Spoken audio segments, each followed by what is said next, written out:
back, Quick Brain. We are back with best-selling author Simon Sinek, and last time we talked about living with the infinite mind. In this episode, we're going to talk about leadership, because for me, when I think about leadership, I think about you and your amazing body of work.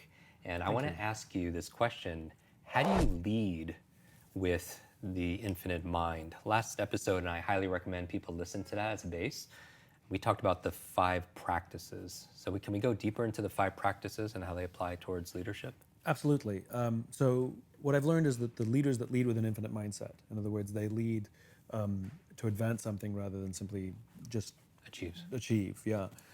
There's 5 things. They, as I said, they work to advance a just cause, build trusting teams, study their worthy rivals, have a capacity for existential flexibility, and they have the courage to lead. So a just cause is a cause so just we would be willing to sacrifice in order to advance it. Usually when there's a goal, that's not really a just cause. I mean, I think, people aren't willing to necessarily sacrifice, their interests simply to make a goal. A just cause can be a vision so grand that we would willingly commit our effort, our energies in order to advance towards it. How does that relate to start with why? How does that relate to purpose? So I get this question a lot, like what's the difference between why and just cause? So why comes from the past.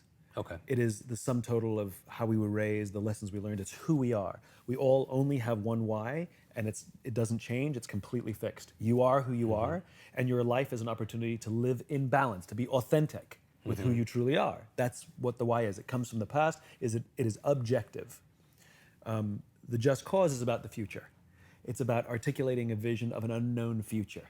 It's about where we're going, not where we come from. The why is where we come from. The just cause is where we're going. The why is the foundation of who we are and what we do. The just cause gives our work and our life meaning. It's the context. Whereas the why is objective, the just cause is subjective.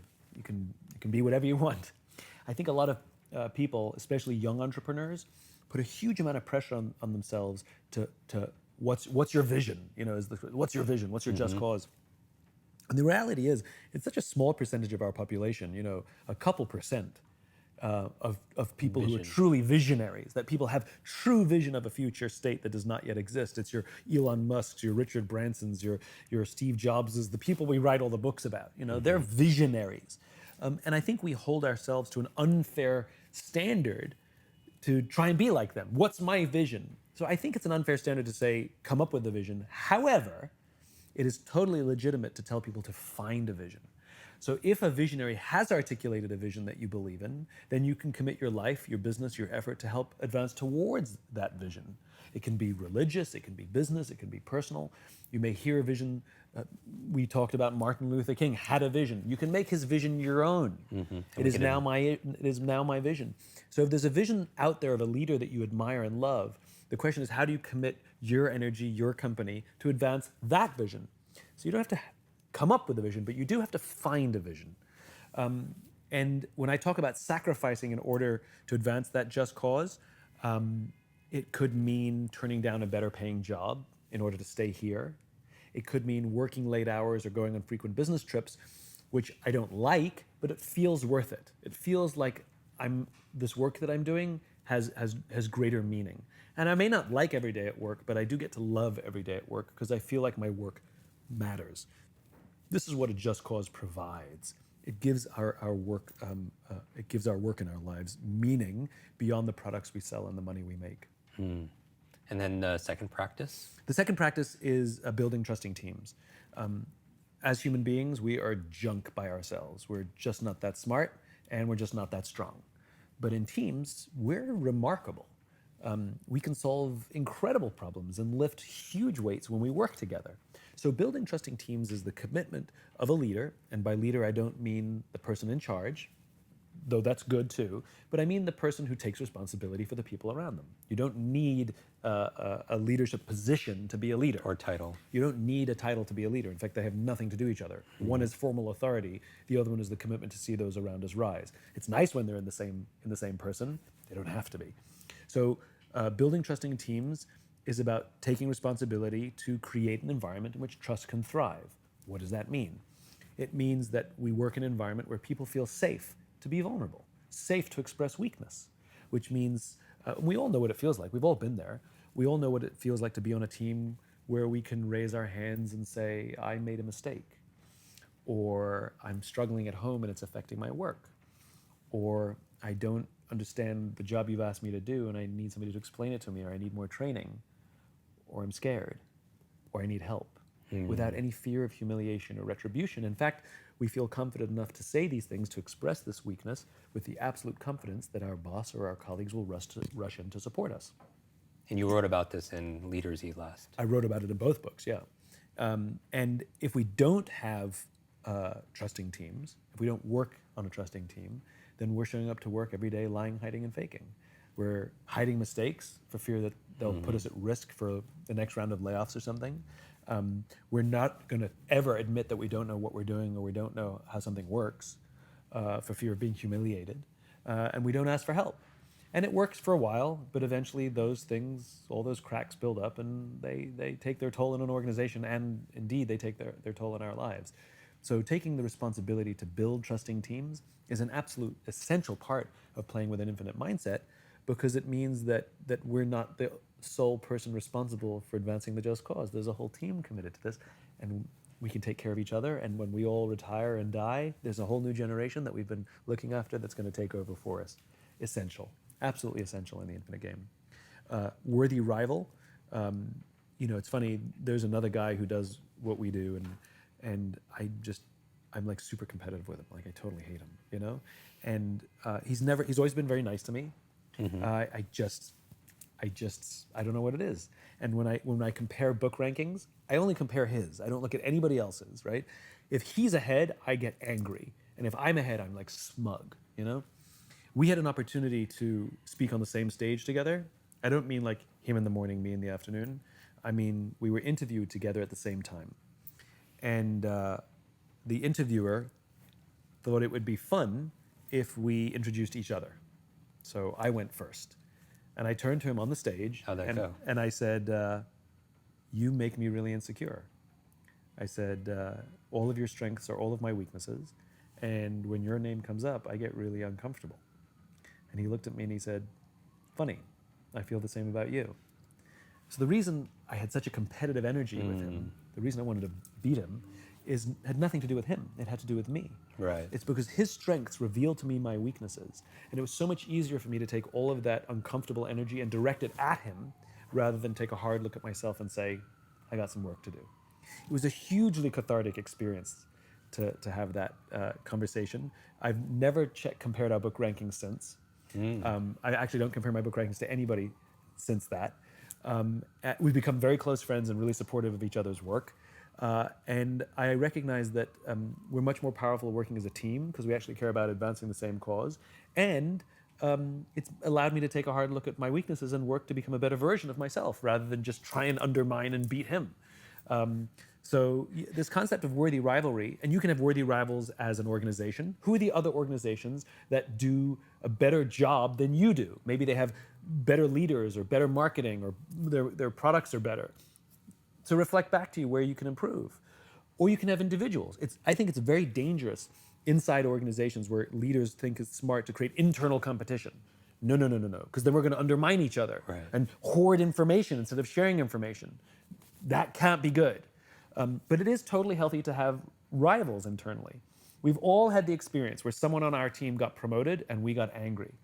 Think about that for a second. We got angry at someone else's good fortune. What is that telling us about ourselves? Right? What is that person revealing in us? So it's absolutely fine to have worthy rivals on our own team. We don't have to like them. We don't have to agree with them. But we have to admit that they do certain things better than us that make us insecure, and it helps us work on ourselves. And it's inspiring too, because happy is the heart that rejoices in the joy and success of other people. Of course. Right? And you can say it, but to actually come from that place. Yeah. Yeah. And it's a nicer way to show up in the world, which is it's an attitude of self-improvement rather than attitude of trying to beat everybody who does what we do in a game that has no finish line, no standard metrics, and no standard time frames. Right. In other words, it's a fool's errand. Anybody can declare themselves number one if you pick the metrics, The next practice is a capacity for existential flexibility. This one's a doozy. I call it a capacity because there's some prerequisites. The existential flexibility is the ability to make a profound strategic shift in how you're approaching something in order to advance your just cause. So it's the willingness to walk away from significant investment because you find a better way to advance the just cause. This is not the daily flexibility we need to do work. This is not even which could be important. which is definitely important. This is even bigger. This is, and it's not shiny object syndrome Right. that so many entrepreneurs have. The next flavor. the next flavor, the next shiny thing, which drives their people crazy. Existential flexibility is the kind of thing that most people may never have to do in their lives, or at most do once, twice at the absolute most. It's really rare and it doesn't happen. But the question is, do you have the capacity for it? And if you don't have to go through it, have you prepared your organization, your family, whoever, that they could go through it if they needed to? Have you been doing the hard work for them? And that hard work means establishing a just cause and building trusting teams. The just cause is necessary because if we're going to make a profound strategic shift, everybody has to understand that why we're making it and that this is the right reason, even though it's going to hurt. And the trusting teams are because it's going to hurt. And the short-term pain, we want everybody to hunker down and say, this is going to suck, but it's the right thing to do versus abandon ship or say you're crazy or sort of go into a cocoon. So it's not necessarily easy, but this is something. Oh, it's not easy at all. What would be an example of existential flexibility? So the best example, my favorite example, it's a known story. Steve Jobs and some of his senior executives in 1979 went to visit Xerox PARC. Now, Apple has already had success from the Apple I and the Apple II. Apple's already a big company. Jobs is already a famous CEO. And Jobs, remember, has a just cause. He and Steve Wozniak wanted to create a world in which individuals were empowered to stand up to Big Brother. They imagined a world in which individuals could actually compete with a corporation thanks to the personal computer. This is why they were drawn to the personal computer. They saw it as an individual empowerment tool. But that was always their filter, individual empowerment. And Jobs goes with his senior executives to Xerox, and Xerox shows them something they invented called the graphic user interface. Now, previous to that, to use a computer, you had to learn a complicated computer language, like DOS. This graphic user interface that Xerox invented allowed people to move a mouse, to move a cursor across a desktop, to click on icons and folders to work a computer. So Jobs sees this, recognizes the massive leap forward that this technology provides for individual empowerment. And he says to his executives, we have to invest in this graphic user interface thing. And one of the executives, the voice of reason, says, Steve, we can't. We can't simply walk away from what we've been doing. We've invested millions of dollars and countless man hours. If we simply change strategic direction, we're going to blow up our own company. To which Jobs actually said, better we should blow it up than someone else. That decision led to the Macintosh, a computer operating system so profound that the entire software of Windows is designed to act like a Macintosh. The reason we all have a computer on our desks, the reason computers become a household appliance, the reason that individuals today can actually compete with corporations is because of the ubiquity of computers and the power that a computer gives us because of this graphic user interface.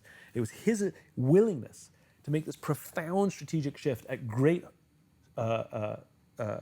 difficulty to the company.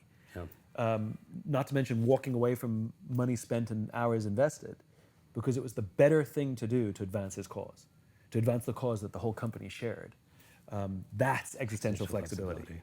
Not easy. And number 5, we're talking about courage. Courage to lead. You know, everything we talk about embracing an infinite mindset is really difficult. It's much easier to just set short-term goals and commit everything to short-term goals. You know, the people who think that long-term is just a series of short-term, that's easier. You know, it's exciting. You know, to set goals and win. You know, if you look at building trusting teams, that's really hard work. It's so much easier to just hire and fire people willy-nilly. You know, to have to invest time and energy in like asking people how are they and actually care about the answer. You know, and worry about how someone feels about them, you know, their job and how they feel about themselves and each other. Like, this is the job of parents, not of bosses.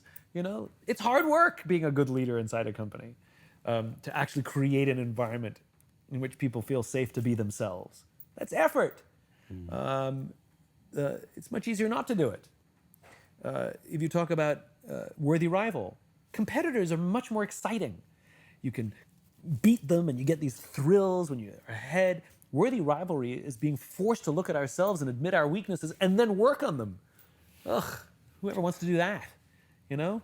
And existential flexibility, for all the things we've already discussed, easier to just put your fingers in your ears, close your eyes, and wait it out.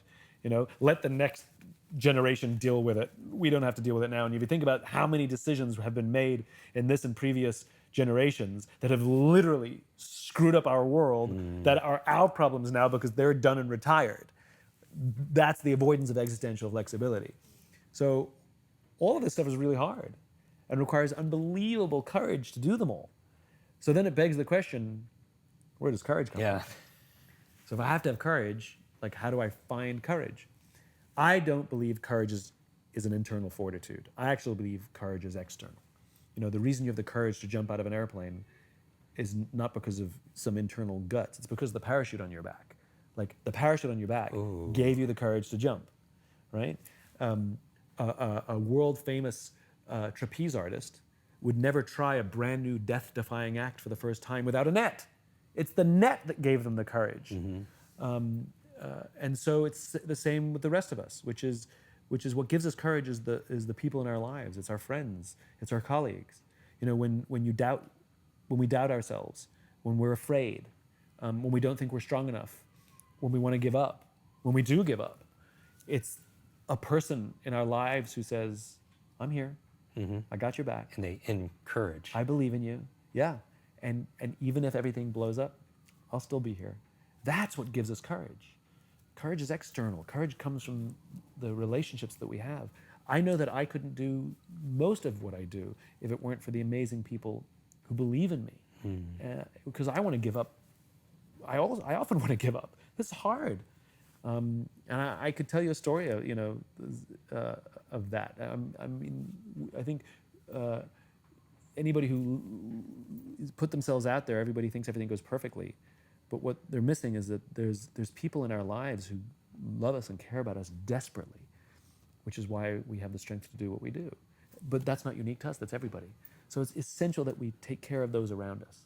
It's essential that we put ourselves out there and we are there for them, because why would anyone be there for us if they didn't think that we would be there for them? So these are the five practices. 5 practices. Let's review them really quick. Advance a just cause, build trusting teams, study your worthy rivals, maintain a capacity for existential flexibility, and have the courage to lead. Amazing. Simon, where can people get your book? They can buy it wherever they like to buy books. You can steal it from your friend who may have already bought it. I mean, whatever floats your boat. We're actually going to gift away a signed copy of The Infinite Game for someone who's actually watching this. And to participate, I challenge you to take a screenshot of this video or of this podcast and tag Simon, tag myself, and share. I'm sure people have a story about these individual practices. So you sparked something, and so I would love for you to be able to share that story. And I will repost some of my favorites as always, and then we will gift and send the signed copy of The Infinite Game to one of our contestants. So thank you so much. Thanks, Jim. Such a pleasure. Hi, always. Kwik Brain. It's your brain coach. I want to thank you so much for watching this video. 3 things to do. Number 1, make sure you share this, because when you teach something, you get to learn it twice. Update your learning so you can update other people's learning as well. Number 2, make sure you subscribe to this channel so you don't miss a thing, because if you miss a video, you miss a lot. And finally, make sure you hit that bell so you're notified and you find out when we put out the latest and the greatest. One extra thing, if you want really close attention, then text me. Here is my phone number, 310-299-9362. Did you remember that number? 310-299-9362. Shoot me a text and we'll stay in touch. Ask me your burning question. And I wish your days be full of lots of life, lots of love, lots of laughter, and always lots of learning. I'll see you in our next video.